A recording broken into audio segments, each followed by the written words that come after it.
Great, good. Well, welcome everyone to the Artist Town meeting, the Winter Artist Town meeting. I'm Robert McBride, Director of the Rockingham Arts and Museum Project, which has been coordinating these meetings for a number of years, and Fact TV has been hosting them for us recently with the virtual nature and their ability. They're an incredible resource, and we thank them for their time. So on tonight's meeting, kind of the general agenda we sent out is we have Amy Cunningham here with us, who's the Deputy Director. I guess if everyone could mute their things if they're not speaking, that would be good, just in case there's any background noise. Amy Cunningham's here as the Deputy Director of the Vermont Arts Council, and she's always good on these meetings. She'll give us kind of a bigger statewide overview of some of the issues that are going on with advocacy and the Vermont Creative Network, as well as some of this ARPA funding, which we're talking about, which is a really big deal coming into everyone's community in Vermont. And then Zon Eastis is either on or will be joining us, who works on the Vermont Creative Network, an initiative of the Vermont Arts Council. And the state is divided into 6 zones, and he hosts the Wyndham Bennington zone in our area around the Vermont Creative Network. And probably a lot of you are receiving the newsletters that come out around that. And he'll be joining us. And then Martha Fitch is with us, who's the director from the Vermont Crafts Council. And she'll give us some statewide updates. And then we're going to be having a discussion with Jeanette Staley and other local artists about the upcoming Vermont State Craft Open Studio Weekend upcoming in May, Memorial Day weekend, and how we can get more local artists involved in that if they would like to be. So I think I'll just kick it off with introducing Amy Cunningham. And Amy, just however you want to approach some subject matter and talk to us about what you're noticing and how you've been, talking to other groups around the state. Hi, everyone. Thank you, Robert. I'm happy to be joining you tonight from Elm Street in Montpelier, just down the street from Martha, my neighbor. Yeah, happy to be here tonight. I wanted to share 3 key updates. I wanted to let you know about some grant opportunities that are currently open for artists. I wanted to give you updates on current legislation that we have in the State House for investment in the creative sector. And then, as Robert shared, and this may be overlapping with what Zon wants to cover, but I'll just touch on what we know about these municipal American Rescue Plan funds and the potential for the creative sector to benefit from those town funds. So I'll start off with our grant programs. So as you know, we're the State Arts Council, been around for 50 years. We distribute state and federal funds to artists and arts organizations in a number of different ways. And we currently have 2 grant programs open specifically for individual artists. And I think maybe the easiest thing to do, I'm going to use the chat and I'm going to plop in the links for these 2 individual grant programs. The first grant program is called Artist Development. These are grants maximum of $2,000 that are for specific projects or initiatives that you need to advance your career or advance your creative practice. These grants have been around for a long time, but we've been able to double the size of the grants, and we're able to fund about 4 times as many of these grants as we were in prior years. So encourage you to take a look at the guidelines. My colleague Dominique Gustin is our Artist Services Manager, and she is very available and responsive and happy to answer any questions about that grant program. In addition, our Creation Grant Program, which is $4,000 for the creation of new work. This is our most competitive grant program at the council. It is just opened and the deadline is April 4th.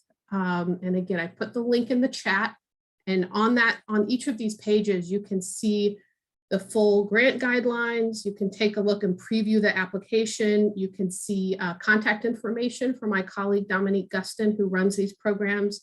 She's very happy to email, phone call, video chat, whatever you want.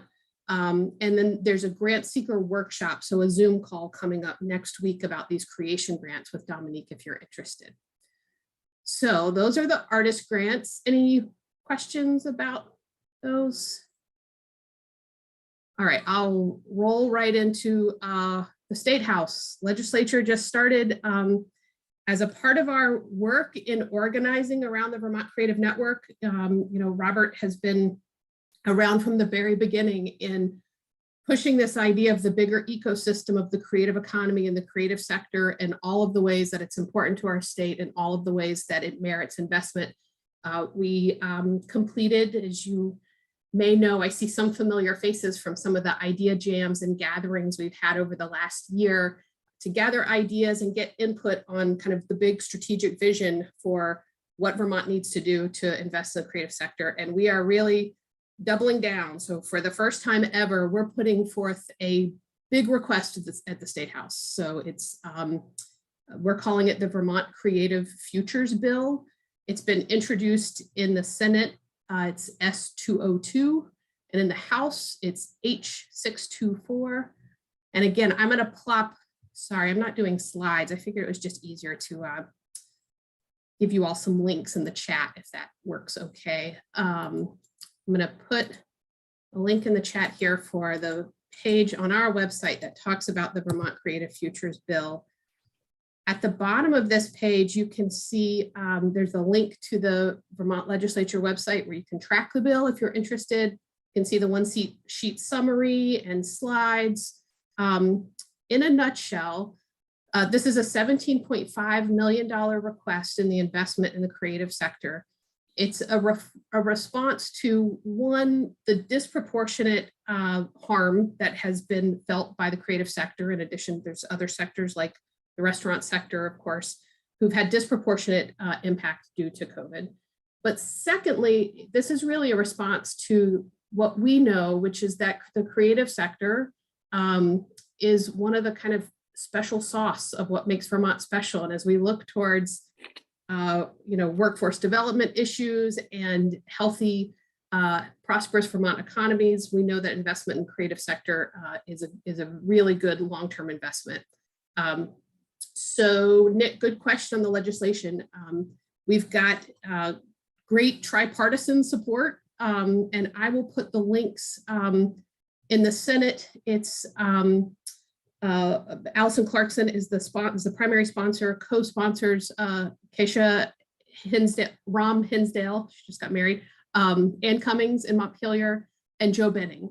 The House sponsor list, I'm happy to say, is too long for me to rattle off, but I'm going to plop the actual bills in there. That in the House, it's sponsored by Stephanie Jerome, and then there's probably 20 or 25 co-sponsors. So 6 key components to this bill. Again, this is all listed on the website, but the biggest component by far is creative economy grants for organizations and businesses that have had losses due to COVID or who continue to operate in some limited capacity. We have additional grant funding proposed to help nonprofit cultural organizations with facility adaptations. We have an additional grant program proposed for transitional costs for creative businesses, which means artists, right? Artists, galleries, for-profit, and nonprofits for the transitional costs required to implement safe public programming. So touchless ticketing, online sales platforms, COVID-related health and safety protocols, those sorts of things. We have 3 other initiatives within that we're proposing as a part of this bill. One is creative spaces grants. So this would be $750,000 to pilot something similar. On the other side of the state, there's a great project called Bundle in Middlebury. And there's been different forms of this that you've probably seen, pop-ups in empty commercial spaces to host creative businesses or creative events. So we see it as kind of an incubator to help those small creative businesses and also a way to fill those empty storefronts and make downtowns vibrant. And then finally, some more statewide and regional marketing money for arts and cultural events. Sorry, I just rattled a bunch of stuff off at you, but there's 6 key components to this bill. The Creative Futures Act page is the best place to kind of keep the latest on what's going on there. They will be, both of these bills will be taken up in the Economic Development / Commerce. So in Senate, it's called Economic Development. House, it's called the Commerce Committee. Those are the committees that are taking these bills up. And so far we've gotten a great response. There's a lot of conversation about the very best ways to invest in these ARPA funds and how to make sure all of these economic relief grants are distributed equitably. So we're getting a lot of hard questions about that, but no pushback on the premise of our ask there. So we're optimistic, and we'll be looking at some point to ask folks to reach out to their individual legislators, but the time, we've been told that the time is not quite now. They're just getting into the swing of things and getting their bearings. So we want to be strategic about when we ask people to really push and reach out to their legislators. So that there must be questions about that. Anyone? You feel free to unmute yourselves. Is the list of local polls on the website? That is a great question. The answer is no, but there is a link to the Vermont, to this bill. Thank you, Charles. That reminds me. I'm going to put a couple more links if they're useful, hopefully. So I'm putting the link, it's the legislature website. That's Senate 202. So that's the Senate side bill. And then I'm going to put the link in for H624, which was sponsored by Stephanie Jerome of Brandon. And then I'm going to put, well, I guess what I should say is at the top. Sorry, I'm looking for the page. I'm gonna put in the link, the easy search function, Charles, where you can put in your town and find out who all your reps are, and it'll link you to their contact info. Does that answer your question? Great. Okay, Robert, are you gonna like pull me off the screen with like a virtual cane? Am I done? No. See, you covered that, and the ARPA stuff is doing, and I assume Zon is still going to be joining us. Because he can tell us more on a local level. And also, I think it was in the Shopper last week, Shopper, where and Betsy, I think you might have reported on this, there's going to be 2 workshops that the town has kind of, one in February and one in March, up to get some more community input about how the money might be spent in our community. So it seems like Rockingham is really organizing itself, the select board and stuff, for some outreach, which is good. With some of my initial concern, not just about our town, but when you have this amount of money, and the select board really can just decide how to spend it. You know, basically every select board or governing organization doesn't have to go through something, but it seems like a nice process is being developed for input into it. So I think how we configure, and as Amy, you see things evolve on the arts across the state and how different communities are dealing with it, you know, what kind of asks, you know, we might come together as artists to put in about cultural things and stuff. And Martha, when you give a little talk, you might, you know, how is the Vermont Crafts Council, where is it on their radar screen, and what are they starting to think about things, or how maybe to influence stuff. So does anyone have any other questions for Amy? And then I think we'll just ask Martha if she wants to give us some background about statewide kind of perspective on the Vermont State, the Crafts Council, and struggles and opportunities and challenges.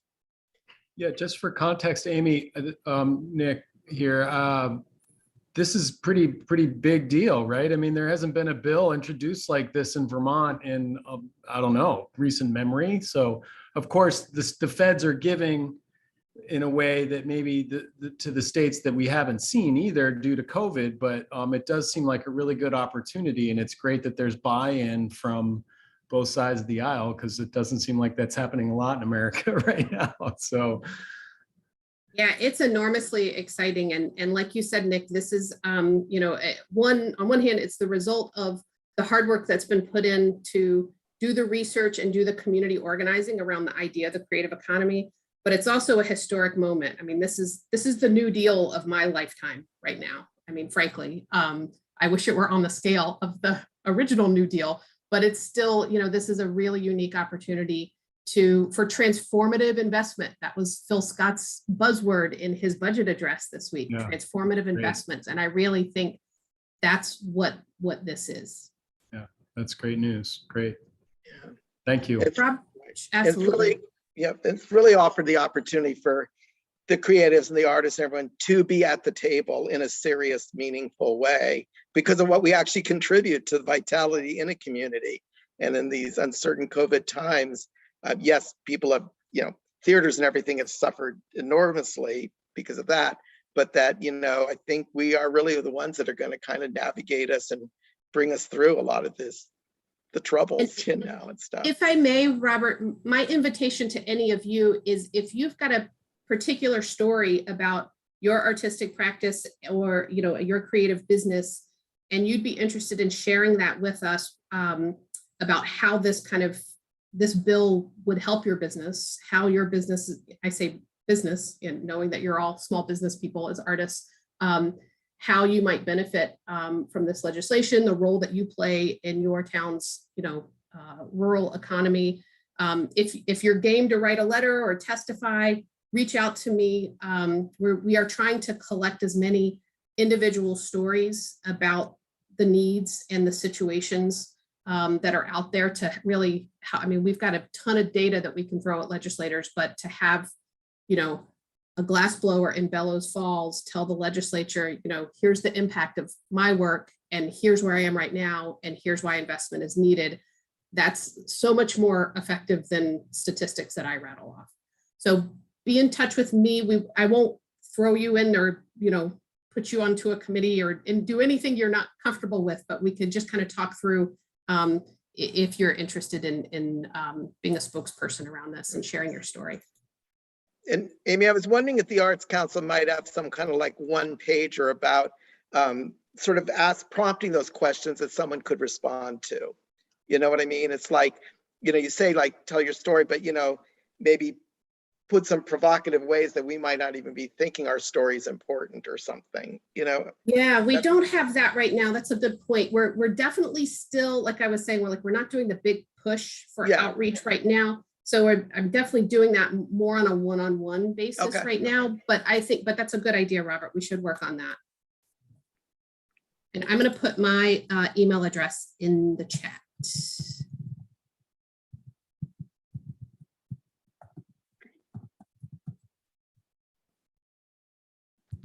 And if Don isn't able to join us, Robert, I'm happy to talk about the municipal ARPA stuff, whatever you want. Okay. Yeah, let's give them, because there was some confusion. I know Martha had that maybe in one email I said 6:30 and stuff. So maybe Martha, do you want to speak about the Vermont Crafts Council? Yeah, first of all, I'm sitting not very far away from my my washing machine, which is going. So, and I'm afraid to turn it off. So, so anyway, if it gets really noisy, I don't know what I'll do. I guess I'll mute myself. Who knows? But so the first deadline for signing up for Spring Open Studio was yesterday. And what I'm telling people though is that we will accept applications as we put the map booklet together. And when that thing goes to press, then the kind of exposure that we offer to artists is going to be a little less. I mean, we'll still put you on the website. We'll still, do as much as we can for you, but the map booklet is something that people look forward to, and we usually run out of them. So anyway, so don't feel like you're missing out. It's going to take me a few weeks to get it together. So if people are interested, they can still register. And one thing we did during COVID, when we didn't have any money and had no clue about whether we were going to be here tomorrow, as it were, was that we launched a new website, which, that sounds not very hard. We launched a new website. I think that's like 5 words, but man, there's a lot more involved with doing that when on our website, we have 250 pages, and each artist who's a member has a page. So everything has to be, there's plenty of opportunities for things to go wrong, as I discovered. Anyway, that's also something, if you haven't been to our website recently, I invite you to come, and I'm going to put in the chat. Now, Amy is making me feel like a slacker here because we're only going to be putting one link in there. And that is the link to the application for signing up for Open Studio. And it turns out those forms now do work, thank goodness. Oh God, here we go. Sorry. Anyway, but the response has been great so far. I think we have something like, 82 or 3 sites signed up. My experience with this is that usually, there's a significant amount of people that will sign up after the deadline. Why is that? But it does happen every single year. So I think we're aiming for a robust turnout in spite of COVID. And we were successful at applying for, I'm sure, COVID money from the Department of Tourism and Marketing. We have a grant for $25,000 for promotion for Open Studio, which is like, we've never had that much money for it. So that is going to be awesome. And it's the kind of money that we should have been investing had we had it, every single year to grow Open Studio. And we have not had it. So this year we've got it. So we're definitely we've hired somebody who is a marketing specialist, and that person is going to handle that part of it. So I don't have to do everything, which is also an awesome thing.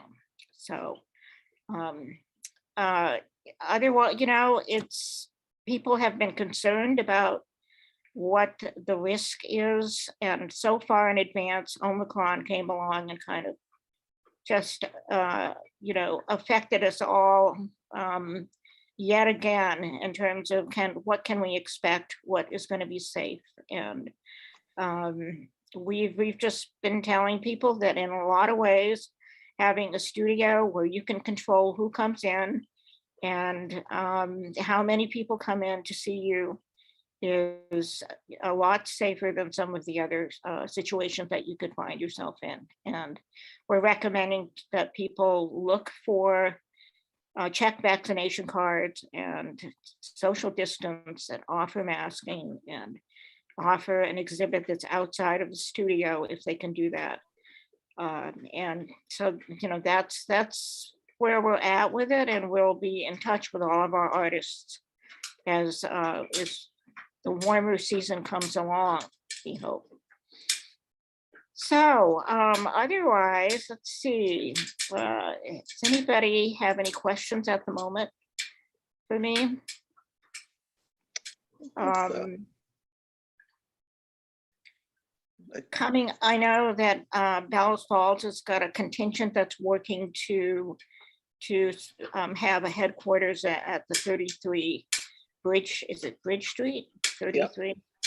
And that's kind of still developing, which is great. We're encouraging people to do that kind of thing, to create a group of studios and to co-promote, and also to bring in their tourism network or the hospitality network that's in the area. We have some ideas about what to do with that, but they're still developing. If anybody that has any kind of creative ideas, I would encourage you to get in touch. I'm not too far from my email these days. And I'm even willing to have a phone conversation. Wow. So Great. Otherwise, coming up for us, we've got a couple of things that we're working on. One is, thanks to the Vermont Arts Council, we have a small grant for technology training for artists. And the way that we've imagine that is that we'll have people complete a survey that includes what their technology equipment is and what their skill level is and what they think they need. And then after that, we envision a general presentation or two, and then we'll divide people up into small groups. And each one of them will have a mentor. And then we'll also, depending on what people need, we will do a one-on-one coaching situation on very specific topics. So if you're interested in that, I will later on put something in I'll put something in the chat about that as well. So I think that's pretty much it for me. Okay, yep. And then we're going to follow up after, I guess maybe we'll let Amy sort of talk about what's on to cover some of the ARPA stuff and the Vermont Creative Network stuff. And then the last part of our meeting is going to be about the discussion of evolving the 33 Bridge Street and other artists participating. And I know Chris and Scott and Nick and Charles have all been involved in constant conversation, and Claire with Jeanette. So I think Jeanette's going to join us. I know she had some kind of memorial she needed to participate in, but we She's can actually in the waiting room. I don't know if Alex is here. I messaged Alex. him. She's sitting in the waiting room trying to join right now. Oh, So Alex, if you're there and could let her in, that would be awesome. oh. How can you see that? How can you see that? I texted her and said, Oh. where are you? And she said, I'm in the waiting room waiting to get in. So Okay, so That's all I Amy, have. maybe if you want to talk a little bit about, and if Zon joins us, he can chat it up too, but. And then Don we'll- might be in the waiting room too. Oh. But I can frame it Well, up. let me, I guess I should call Alex if he's not. Yeah, Alex. come on, Robert, text him. yeah, maybe I don't have a text for him. I have an email. Oh, it's Alex. I think it's at Alex at Right, that's his email. Alex but at I don't- Fact TV. Yeah, I don't know Text if him. he's got a Yeah, I don't phone. have a cell phone, but I'm going to call his office. So, Amy, I'm going to let you talk about something while I put myself on mute. So I'll just frame up this municipal ARPA thing. So, American Rescue Plan has a number of different pieces to it. A big chunk of money went to every state, and the state legislatures are figuring out how to spend that. But a big chunk of money is also going to, in most cases, every single county in this nation. And this is discretionary money to respond and recover from COVID. In Vermont, we don't really have counties, so we got special dispensation for that money to go directly to towns. So you may know this already, every single municipality is just getting an allocation of funds based on their population size. And there is a really broad kind of range of possibilities of how they might use that money. And so we wanted to be ahead of the game and prepare materials and empower any local advocates who are thinking about making the case for how creative sector investments could be made with that municipal ARPA money. The huge caveat here is that your town may not choose to do that. But if you want to start to make that case, we want to, kind of give you all of the materials and information you need to make that case. We've been in conversations with the Vermont League of Cities and Towns. They're the statewide group that's really helping the municipalities deal with this. This is historic and new and different. There's never been money like this handed out directly to towns. And so a lot of, town governments and select boards and town clerks are really trying to figure out how to manage this. So we've been connecting with the Vermont League of Cities and Towns. I'm going to put another link, it's a simple 2-pager of kind of why municipal ARPA for creative sector and some of the ideas for how it could possibly be used in a town. But I want to give you 3 key takeaways from our friends at the Vermont League of Cities and Towns. What they're really imploring towns to do is wait. They have until 2024 to obligate these funds. There's a lot of other things at play, the infrastructure bill, different decisions from the Treasury on how the money can be spent. They're really encouraging municipalities to take their time. Secondly, they're encouraging municipalities, and I say this to you, if you're someone who wants to get involved in this effort in your town, these are kind of some of the key messages you might kind of pass on. They're encouraging towns to consider forming an ARPA committee to explore the uses of the funds. And more broadly than that, whether it's an ARPA committee, they're really imploring the towns to choose to do some community engagement around how these funds can be used. Because again, they have the time. This isn't, you may remember the earlier relief funds that came from the federal government, the CARES Act in 2020, that has to be spent by the end of the year. You know, that was really like Band-Aids for, an economy that was circling the drain. This is a longer term investment. So I will put, let's see, I'll put the link to the 2-pager. Again, if you're, oops, that's the wrong link. I just put the Crafts Council link in there. You can have that though too. Let's see, copy. Here is the 2-pager about creative sector funds. Again, your town may, I don't know if you're all actually residents of Bellows Falls, but your town may already have plans. I mean, it's totally within a select board's right to say like, we're building this culvert, boom, done. But a lot more towns are deciding that this is an opportunity to, look at the strategies in your town plan, look at bigger, longer term investments. But they're still trying to figure out how it's all going to shake out in terms of compliance and regulations with the federal government. But it's there, and we just wanted to make sure folks who are inclined at the local levels to advocate had information they needed to make the case. I see Betsy's hand is raised. Yes, hi there. I just wanted to mention, so yes, a committee has been formed for Rockingham. Gary Fox, development, the manager, Scott. Gary has asked myself to be on it, so I can kind of be your spokesperson. And I'm not sure who else actually. Definitely a town select board and a village trustee. And there are 2 public meetings, one March 16th and one April 13th.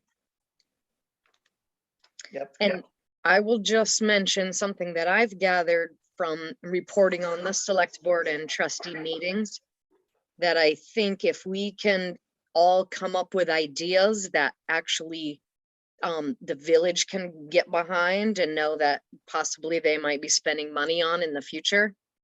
If we can somehow, those are the ideas I think that are really gonna get pushed forward, is where there's enough of the trustees and the select board that also believe in it. If that helps any at all. I think y'all are ahead of a lot of towns. That's awesome.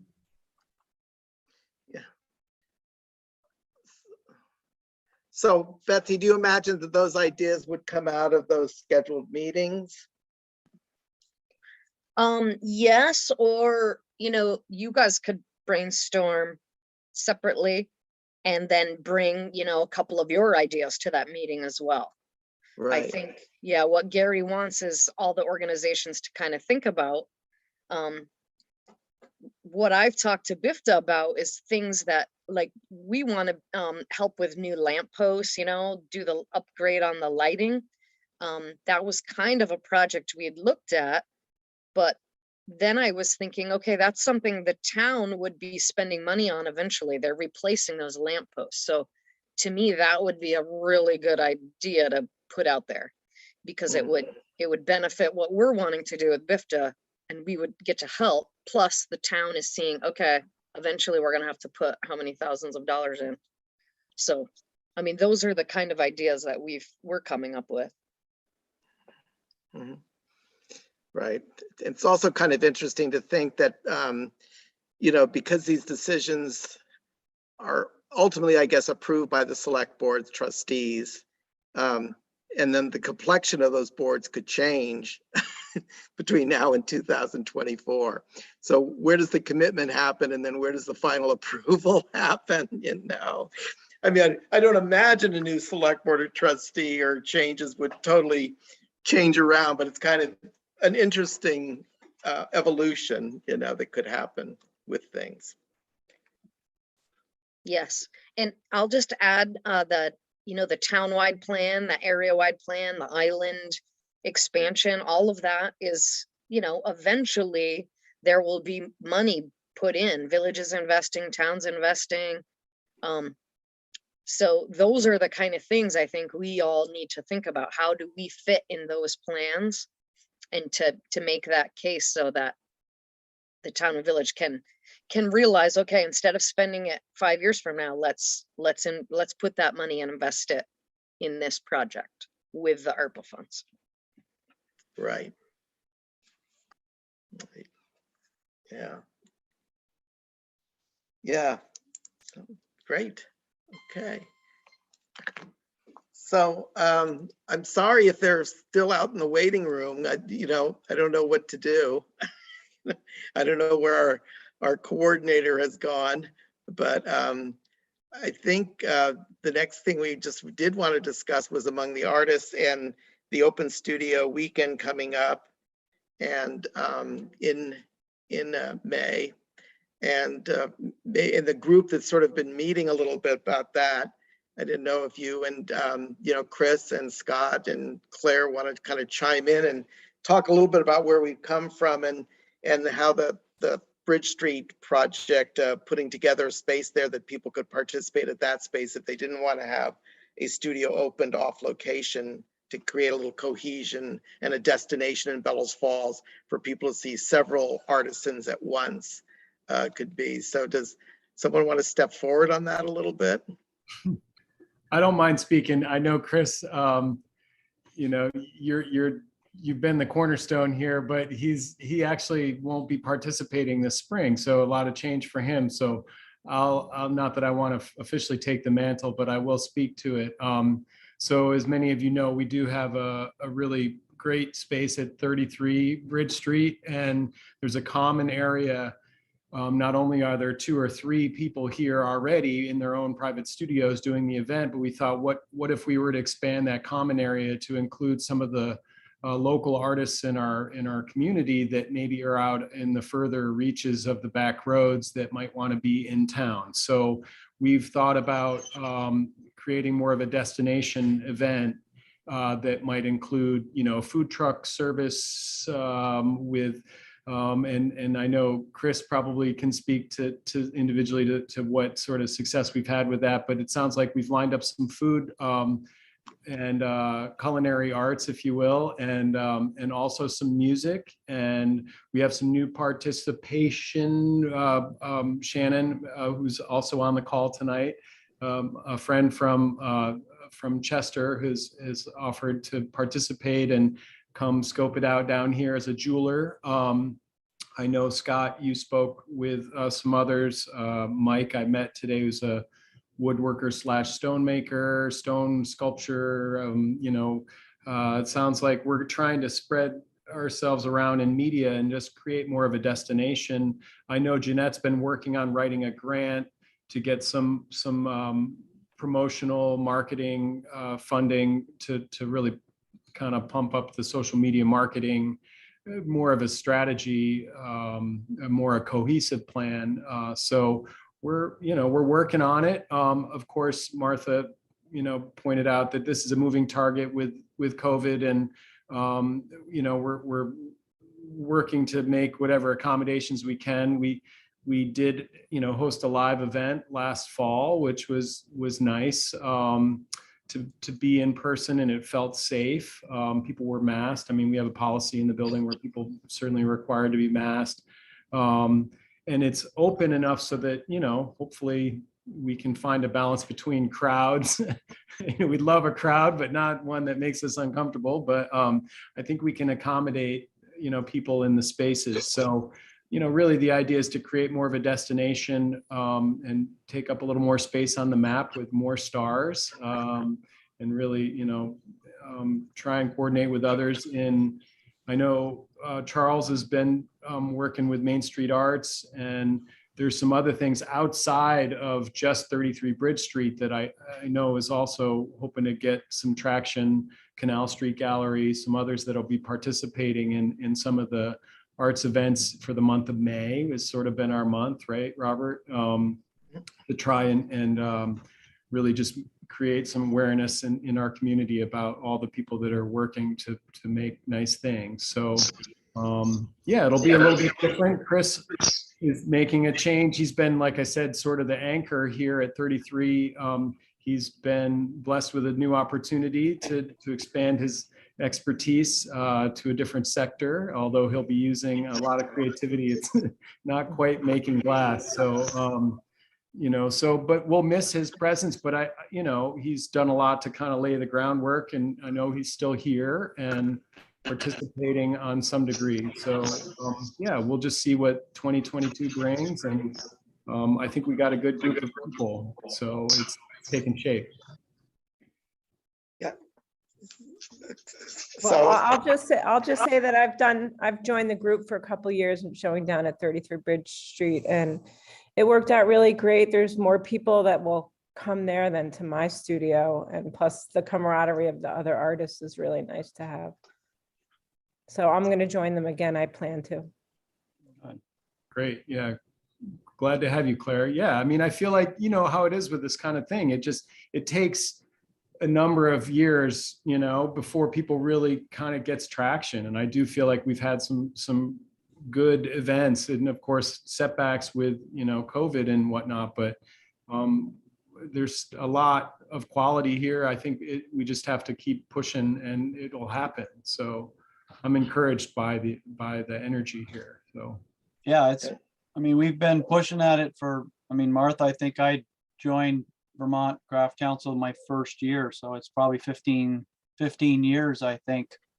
And it's grown. It's been different iterations each year, but we've had some really good energy, I think, with Nick down and Scott and Claire and Jeanette, and looking forward to having your work there, Shannon. We do have some food lined up. So in the last couple of years, it's become more of a destination and event than just, you know, a glass blower or two in the back corner. So that's been really great. And it's just it's a great space, and it's nice to have live, you know, energy in that space as opposed to just a big empty echoing hall that you walk through. So it's been great to have the various other artisans there doing their work. So, and we didn't really go around the room and introduce ourselves or say what we're doing. I have been offered, I wasn't looking for it, but for the first time in 28 years, I'm stepping away from the glass furnace for several months. And it'll be during May, so I won't be able to participate. I have potentially somebody to line up, but I shouldn't put anything in writing yet. And I'll make sure he joins the craft council or something if that works out. But there might be somebody in the space making glass. I'm just not sure. But I look forward to being there as much as I can, and I'm here at least into March to help plan and participate. I'm trying to line up some food at least. Yeah, I'm definitely still part of the group and part of the craft council. I'm not going anywhere. So. great. You want to jump in, Scott? Do you have any? I can't hear you. There I am. Okay. Thanks, Nick and Chris. Hi, Shannon. Glad you're here. Welcome. Nice to meet you. Hi, Catherine. Nice to meet you. Hi, everybody. So, yeah, we have, just to let you know what we still could be looking for people to join us in the spring. So we have myself. I'm a painter. Jeanette is a painter, and she does other stuff too, but we very different styles. And then Claire doing her stained glass work, and of course Nick doing glass, maybe someone else doing glass, and then Shannon doing jewelry. And then a fellow that we just met named Mike that we met over at the River Artisans Co-op that does beautiful woodwork, combination of wood and stone. So I think, so we're trying to keep it a good variety there. So I think what we could use next, if we still have room, it's a big space. We have room for maybe if anyone knows of someone that does basketry or textiles, whatever. Let's think Pottery. about. Pottery would be great. Yeah, we We've don't been have, kind of we don't have tentatively that. looking, but we haven't found anybody willing to commit yet. Doing Right. ceramics, but that would be a nice. So it looks like right now we have 5 of us in the big space, which is great. And then we'll have music on the stage and maybe food somewhere in the building or right outside the building. So it's looking good. I mean, it's a great opportunity. It's an easy sell because we're not charging for the space. As far as I know, the landlords are letting us use the space. So it's really very affordable it's great for all of us. Yeah. Probably be some fees for some marketing or advertising or stuff to participate, but yeah, that's great. And I'm looking forward to working with Betsy. Betsy and I are actually having a conversation Monday morning to catch up with each other. Betsy's Thurston, who's on the call, is the head of the Bellows Falls Downtown Development Alliance, which is basically the Main Street program and stuff. And an opportunity to let the other businesses know and market this thing that'll bring attention to their businesses downtown and stuff. We've often worked with the Flatiron Cafe, which has recently reopened, and possibly be hanging work there. But also just that those businesses are aware that that's happening. Myself and another artist will have our studios open off the square. So it's a bigger downtown thing, but it's great that this kind of concentration is developing at Bridge Street with the lobby area filled with different artisans and stuff. So it's good. So Betsy, I look forward to brainstorming with you about some of spreading the word about it. Wherever Betsy went. Me too. Me too. Thank you. I She's just in want to Martha's mention, washing machine. Yes, where is she? if it's Yeah, okay that I sorry. pipe in, but I shared with Scott.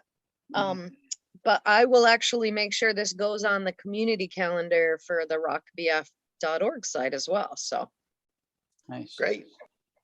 Yeah, and big reach out to Betsy. Since she's come aboard, she's been a positive boost and a little bundle of energy running around Bellows Falls, and we really appreciate it. It's great to have an advocate who is not only there for the market businesses in the downtown, but you've made an extra effort to come over to Bridge Street at every opportunity for us craftspeople, and we definitely appreciate what you're doing. So thank you so much. Yeah, you're absolutely. welcome. Betsy. Thank you. Robert? Yes, Charles.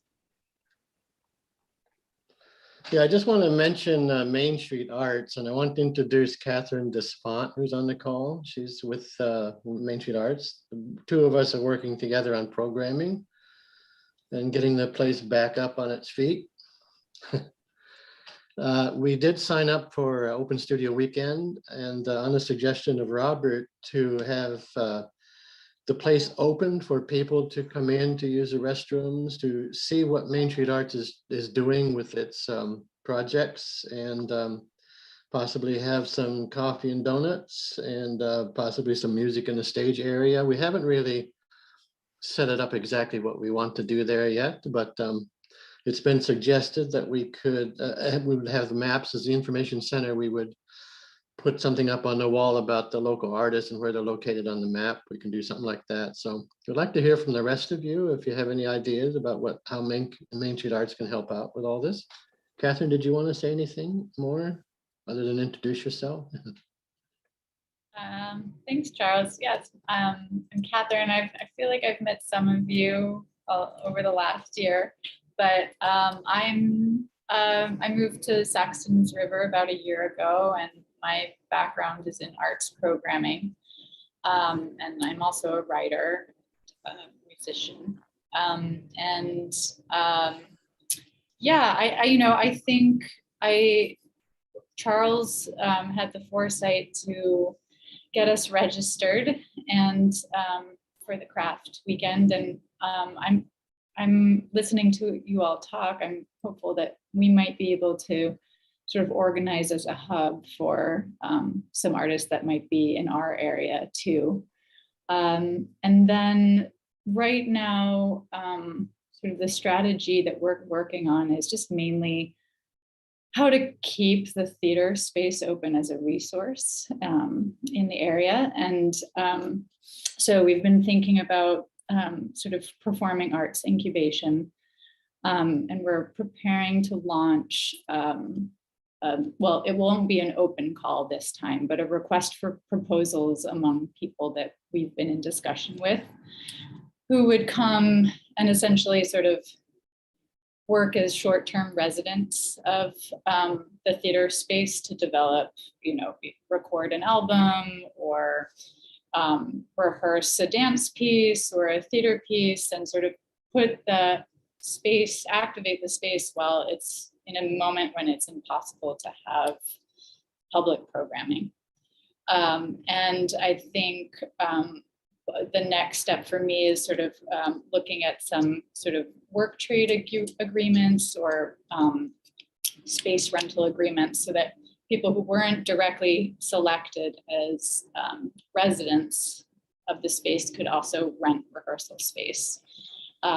So that's what I'm working on right now. I'm just getting, a sense of the layout regionally about in terms of what grants are available. But, I'm really happy to hear you speak, Amy, and to hear about, just what an exciting time it is to hopefully think about development of these spaces. But yeah, and this is my background, and I'm excited to help develop strategies in any way that I can.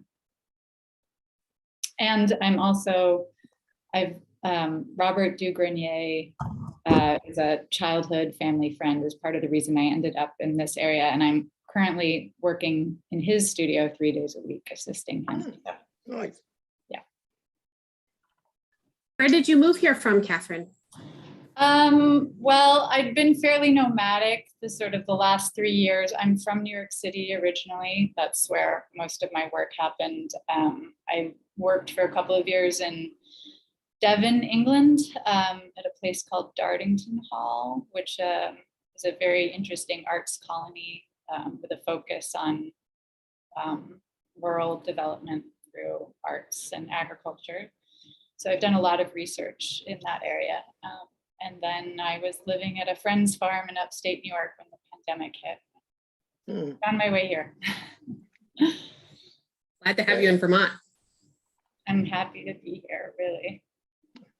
Hey, Charles, maybe we could each have a piece of our work down at the hub for the open studio. You could have a display, a wall or a table with some of our, just one of each of our stuff, if you're willing. Yeah, and a friend of mine suggested that just today. It was a great idea, so I'll definitely do that. Yeah, I'm full of them. Well, and maybe you guys could have a Full of table ideas. at Bridge Street too, to Yeah. reciprocate.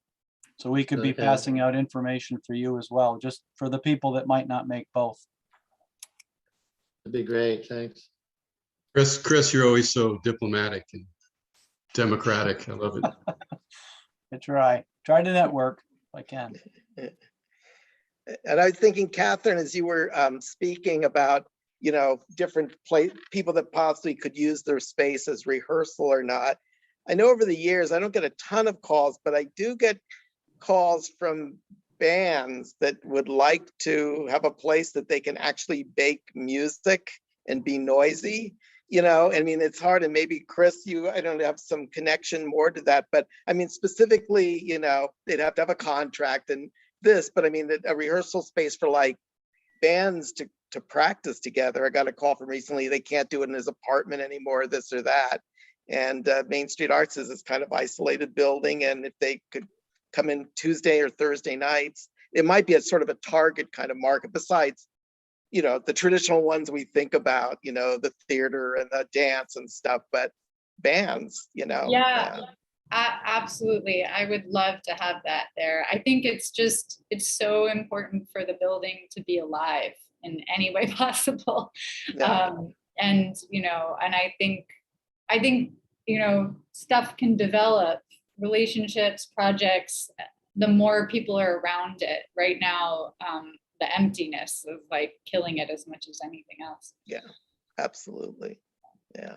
Yeah, I might But yeah, add please, that we please are send them working. our way, and I'll be, well, hopefully in the next month, I'll be putting more up on the website about how people can access it. We have to figure out things insurance wise, Right. what our liability is, but we're kind of, and I'm collecting sort of like work trade and use agreements from different places, but hopefully it'll come together in the next couple of months.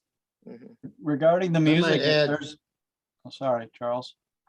I might add that we're in the process of going through our sound system and light system, so we're gonna have it shovel ready within a month or so, I would say. Great. I was just gonna say, you definitely get in touch with Mark Peepcorn, because Stage 33 Live at 33 Bridge Street was really at the point where it was taking off pre-COVID. They're doing the best they can. A lot of shows were canceled. They're starting to get a few back, but it definitely has traction, and there might be groups that come up that play Stage 33 Live that might want to do a couple of nights. And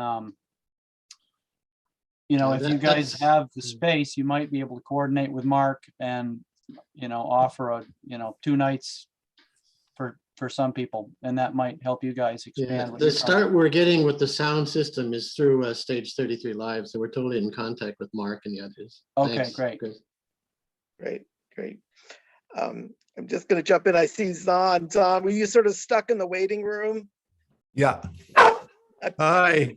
I Right. apologize for that. I don't know why. I'm not in control of the meeting that Fact TV is, so I'll have a conversation with Alex tomorrow, and Jeanette's suddenly here. And we're just about towards the end of our meeting, but if everyone can bear with us, Zon Eastis has joined us, and he's with the Vermont Creative Network, the project Amy was kind of covering. And if you want to just say hello, and Jeanette, I see you're there, and you needed to jump off.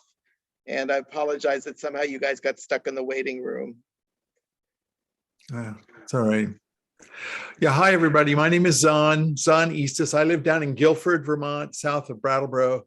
And I'm currently acting in, I've stepped into Robert's impossibly immense shoes to serve as the zone agent for the Southern Vermont of the Vermont Creative Network.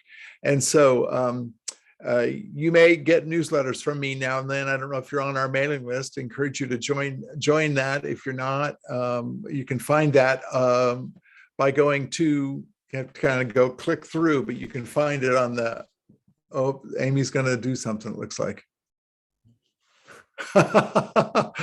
So anyway, you can look at the Southern Zone page of the Vermont Creative Network website, and there's a way to get onto the newsletter there if you're not already. And I'd love to just have folks reach out. I'll put my contact information directly in the box here, and or in the chat, and then folks can, if anybody wants to be in touch with me about anything, I'd sure like to meet folks.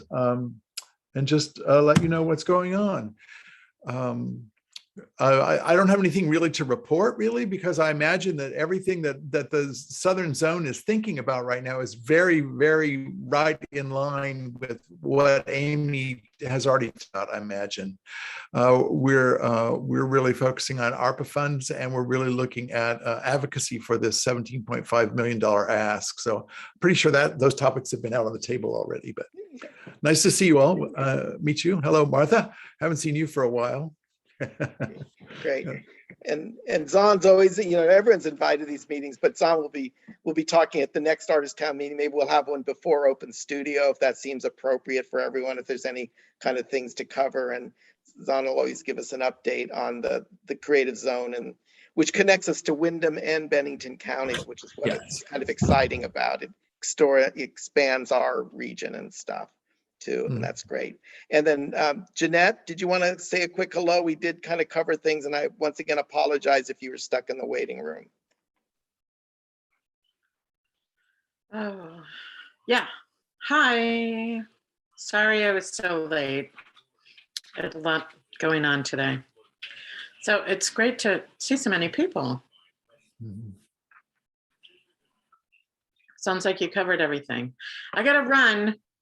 Okay, yeah. Sorry. On to the next artist town meeting. I know. Okay, I'll talk to you soon. No, thank Bye. you. Okay, bye-bye. Anyone else that didn't speak up have anything they want to throw out on the table or a suggestion for the next meeting? Anything? No. Do you have a date already scheduled for that? No, we don't. We'll probably discuss after this whether we try to do something before the artist town, before the Open studio. open week. studio weekend, or if that's just a smaller group that keeps evolving, and we'll report maybe just after that, was before summer kicks off. Okay, all right, just wanted to know. All right, no problem. No, we'll keep you posted, Zon. Absolutely. No, that's great. So thank you all for coming and participating. And there'll be a link for this show that if you want to share it with people, and it will be on the Fact TV website. And we was streamed live, apparently, from what I understand. And thanks for everyone doing all this great work, and keep it up. And thank you, Amy and Martha, for jumping in. That's Thanks a great for thing having about us. Zoom. Yeah. Yeah, it's great to see you all. It's an exciting time, Amy, what you shared about, the legislation, and it's good to see some new faces here. And, it's not an easy time to be creative, but, it's good to see all the people here and a lot of resources. So yeah, it's exciting. Thank you all. Yeah, Great. thank you. Great. So thank you all, in Fact TV again for hosting it. Okay, good night. Thank Thanks, you, Fact Robert. TV. Bye.